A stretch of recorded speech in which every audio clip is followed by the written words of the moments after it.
can the kind of courage in the Dibianwe, the kind of courage in Danwane after challenge in Doka. Kayachino Obidonia be in higher. I don't know why this people name well a lot of, courage and other things. Haji Ekuoku. I don't know why. I don't know where they get it from. It is not your fault because even during the time of Jesus, Bible made us to understand that even in the point of if you be obone buchuku or any claim ni nemenkedo to an emenkedo to zopoto ngima zopotam. So enough we bend down when I react like this. Sometimes I do get angry before. Manaketa na zemo magonyo bona kube inkedelia. Mana one thing ni kudebe datana. Onye dibi obona na challenge pastor. Na challenge pastor should also come out ka preserve an Igbo. Because it could be omena na de ukabia.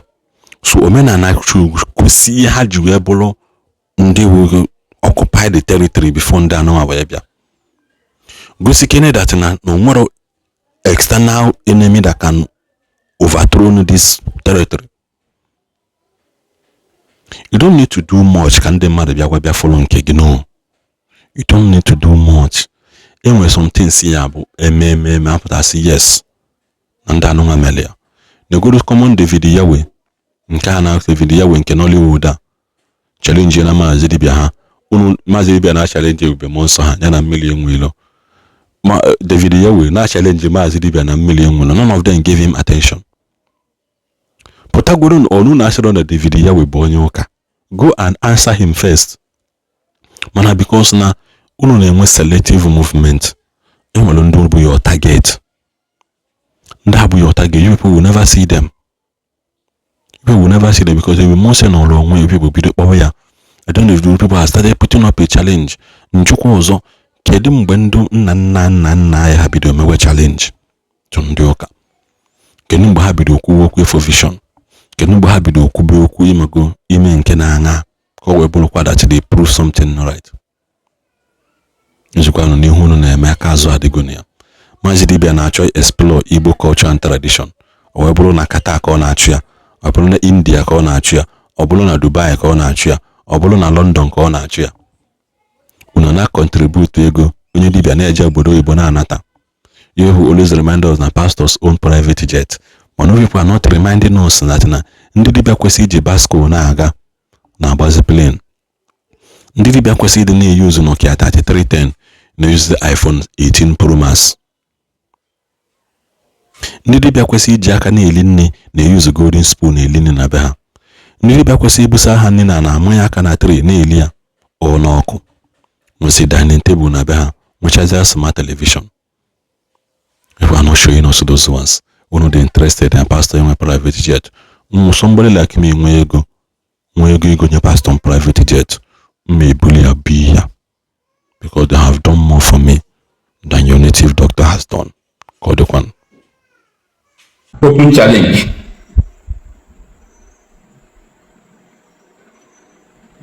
Onye ọbụla fada nọ na Igbo.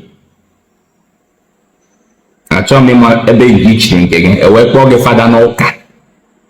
Achọ m ịma ebe isi. Onye ọbụla mbụ pastọ na Igbo. Achọ m ịma ụka ị na-aka. Ogwugwo na mme. Nne n'aka m. Tim n'aka m. Open challenge. Any state ọbụla ndị na Igbo a. Choose. Dibia ka na-eme ka ị mara onye na-ekwu okwu. Steeti ọbụla ndị gị nwa n'ala Igbo tim n'aka. Nọ n'olu na-adị na dị n'Igwe ma ọ na-adị mma ka adị n'Igwe. Ndị otu Hosea, ndị otu Josephine, ndị otu Nehemiah, ndị otu Isaiah, ndị otu Ụka Kristi, ndị otu John, ndị otu Josiah, ndị otu Nebukadneza na ndị otu Nehemiah. Ndị otu Joel na ndị otu Zephaniah jikọọ na aka ọnụ pụta n'oru na mme si a chọrọ na anyị stadiọm mgbagote n'ala Igbo na onweghị nke m chọrọ ya ka ebe ọ n'ala Igbo esi na dekre stadiọm agbara ogige ewere ndị ọrụ nche wee tinye n'ogige ahụ ewee nwee tentị abụọ. Tentị nka ga-abụ tentị ndị dibịa, tentị nka ga-abụ tentị ndị ụka, opposite tent na that field. Onwe ihe ọzọ nga na that field na awụ tentị ndị ụka na tentị ndị dibịa. Tata ofu ọya nkasịsị si wee si ike ọgwụgwọ bụ ọya akpọrọ ya kansa. Amalụ m oyibo onye maalụ ka ọ na-ekwu. Ọya ọzọ mgbagotelụ nkasịsị ike bụ ọya kidney. Amalụ ọya na-abụ a ọ dị mma, o nwekwa ọzọ ha chọrọ ha tinyekwe ọya kara aka. Sịkpọta ndị ahụ a na-eme dialysis, ọwụhụ ndị nke a sị na ha ka ga-enwe ya enwe, ndị nke nọ na medical check-up. Sịkpọtara ha anyị one na ọnụ ọwụ na ya dị n'iri gbago ọ dị mma, maka o nwere ike iri ope mpe iri bụ 10. Si achịrị ebe nye ndị ka ohu chinye ndị otu ụka, achịrị ohu chinata na tentị ndị nke dibịa, ewee hapụga anyị ebe ahụ. Sọọsọ ọpụpụ anyị ga na-apụ bụ ije je weta mmanụ nsọ ahụ ha ji agwọ ọya ya olive oil, onye nke ya ngwọ ka o je weta ya. Na ọpụpụ a ga na-apụwo ije weta mgbọrọgwụ na mkpa akwụkwọ. Kamera ga-eju everywhere na that field, ka ọ ga-abụ moto mbụ mgbọrọgwụ na mkpa akwụkwọ na-abata, ahụ ya na kamera ọ ga-adị ka BB gị na Naija live 24/7 1 month program. Ka ndị nka ndị otu nke Kristi ka ha nọ na tentị nke ha na-ekpe ekpere otu ahụ ha si ekpe ekpere with olive oil na Baịbụl. Ka anyị bụ ndị mgbọrọgwụ na mkpa akwụkwọ, ka anyị nọ na nke anyị wee na-agwọ wit mgbọrọgwụ na mkpa akwụkwọ. Nke a na-esu esu ebe nke a ga na-anọga na-esu ya, nke a na-esi esi ebe nke anyị ga na-anọga na-esi ya. Kedu ndị anyị na-agwọ?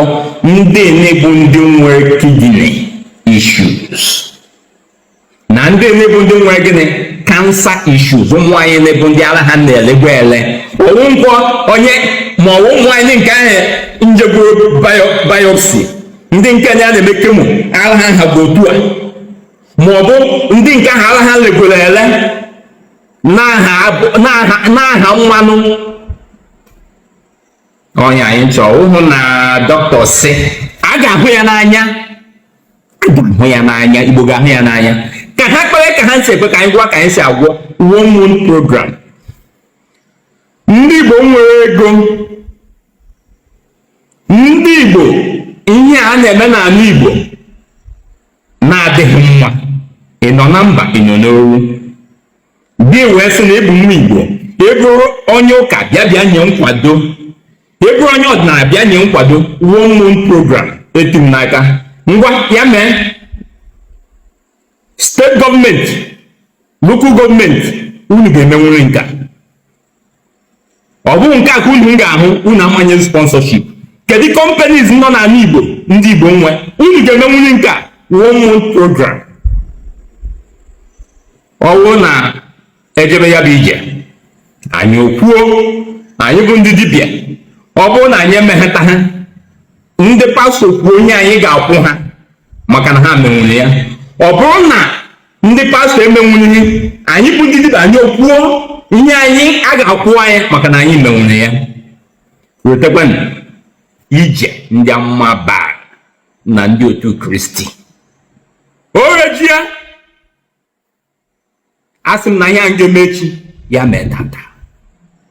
Kpọba onye ụka gị ahụ, kedu fada gị ahụ mụ ekpe ekpere, kedu sista gị ahụ na-afụ Chukwu anya, kedu pastọ gị ahụ mkpụ ya na Jizọs ji ofu spoon na-eri nri. Kpọba ya oro na mme orejigwo ala Igbo asaragwo ọkụ.